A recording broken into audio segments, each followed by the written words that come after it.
everybody. I am back at House of the Mouse, Disneyland.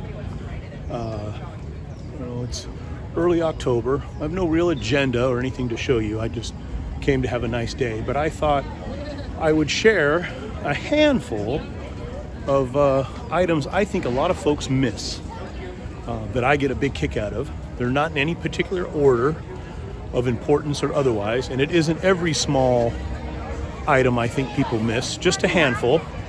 But hopefully you'll come along and get a kick out of the things I show you, and I'd be curious to how many of them you knew about. Without further ado, let's get to it. So back when Disneyland was being constructed in 1953, 54, 55, this area here known today as the Opera House, this was actually the mill where all the lumber and construction and framing happened. And there's one small tip of the hat to the folks that worked at this lumber mill all those years ago.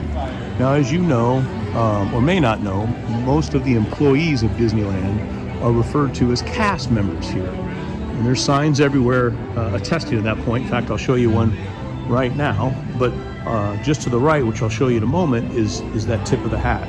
You can see there, cast members only. But there's one spot in all of Disneyland and Disney's California Adventure where the door references employees only. Because those folks that worked at the mill were not actually Disney employees, they were contractors. I thought that was kind of interesting and very, very subtle. Not very many people know that or have seen it.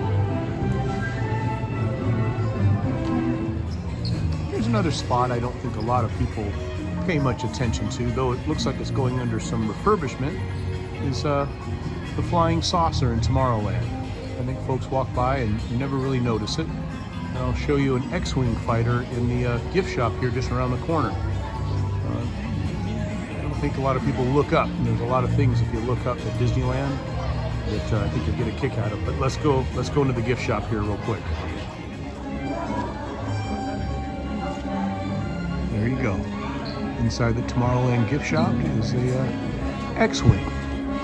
How cool is that? Look up. Another one of my favorite spots is this old dock from a boat ride that I think was around in the late 50s and 60s. They've turned it into sort of a seating area, and as you can see, not many people know about it. Hey, look at that. There goes a monorail. Anyway, as I was saying, kind of a quiet spot to get away that not too many people pay attention to. The lagoon is much smaller. I don't recall the name of the ride at the moment, but by the time you see this, I'll have put it up on the screen, I guess you would say. But if you want to come and just take a load off and have a minute to yourself, very, very few people use this location. Just to kind of give you an idea, you can kind of see here the circles where folks used to stand, where they would get on the boats. Most of them are wore out, but I believe there was one here. I could make the number out. Yeah, there you go, look. Number 8. So I'm guessing this would be 9 here. Yeah, there's the 9. This would have been 10. See the 10 there? There's 10, 9, there's a shadow of a monorail going above us, and again 8. But anyway, just a location next time you're here, walk across the walkway and you can very quickly take a load off. So nestled just behind this cart selling water and bananas and things, you can see this set of stairs. This was actually the stairs that led folks to the old Skyway buckets. Most people walk by and don't even see them, but there they are. Here's either the entrance or the exit. This is in Fantasyland, of the old stairways that used to lead you to the Skytram or Skyway buckets long ago. So over here at Big Thunder Mountain, there's a bench just behind me. And if you sit and listen close enough, it's hard to see. I'll back up a little bit, but there's a mine shaft and you can hear miners shoveling and picking all day long. I don't know if you can hear it. I'll be quiet.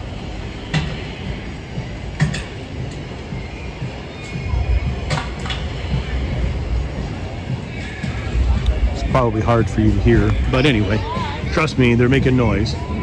There's the mine shaft. And since we're here, I have a couple more things to show you.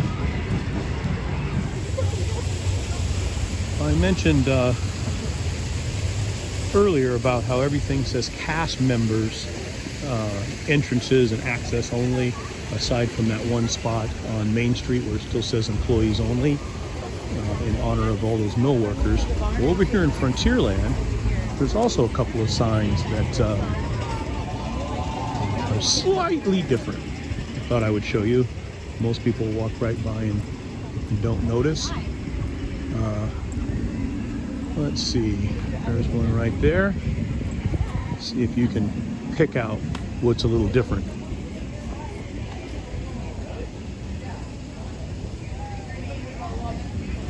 Cast miners, isn't that hilarious?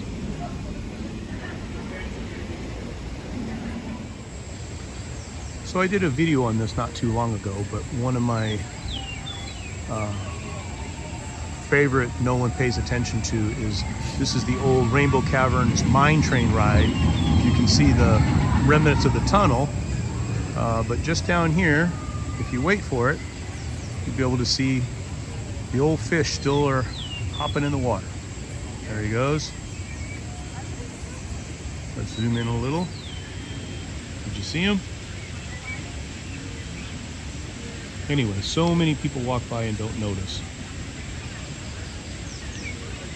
But I did, and do. So one of the interesting things here in Star Wars land, Batuu or Galaxy's Edge, are the trash cans. They actually reference the movie Star Wars. We're walking up to a pair here right now, I'll show you. But in Arabic, it says trash to sector, and it gives a sequence of numbers. Well, that's in reference to the trash masher in the original 1977 Star Wars, where Princess Leia, Han Solo, Luke Skywalker, and Chewbacca are trapped. So you can see here in Arabic,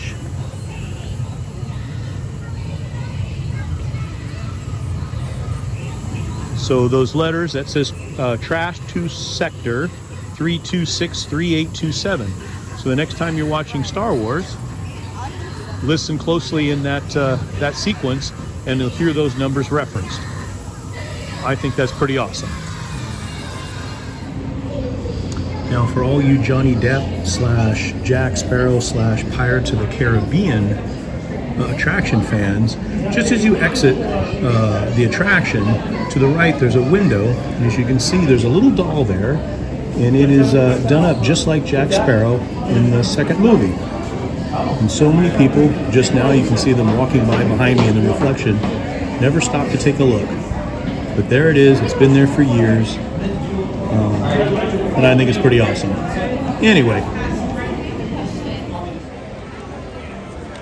so I really enjoyed this billboard, not just because there's a train on it, but it has some references to Walt Disney himself. Obviously he traveled by train, but the three locations are Kansas City, Los Angeles, and Chicago, which I'll show you here in just a second. I gotta go around the corner here. So there we go, a little closer. Chicago, Kansas City, and Los Angeles. Sort of a reference to Walt Disney and his travels out west. But I just really enjoyed the billboard itself. I wish they sold that on a postcard or a poster. I would purchase it. But hundreds of thousands of people walk by that and never notice it. I think it's awesome. Disney California Adventure. Well, it's starting to get warm, and I'm sorry to say, I'm sad to report I have some other things I need to do. It's one of the benefits of being a pass holder, is I can come and go as I please, which I suppose is one of the reasons why I notice these little treasures here at the park. But hopefully you got a kick out of the few that I pointed out to you. There are many, many more that I'm aware of, and I'm always looking for others. Anyway, let me know if you were already aware of these and what others I may have missed, and maybe we'll do another video here down the road. Anyway, in this world, when you can be anything you want, you be kind, be humble, be forgiving, and we'll see you next time. And yes, we need to do more at DC. I just did the one, but it got warm quick and I'm getting old. Anyway, take care. Bye. And take a look at this. Just on a side note, how cool is it that they've got some Hanukkah stuff out already, along with Christmas? Don't let Disney fool you. They want to include everybody, even in their merchandising. Anyway, see you later. When they say Disney doesn't want to leave anybody out, they mean it, and they also mean it in the products they sell. Take a look. How awesome is that?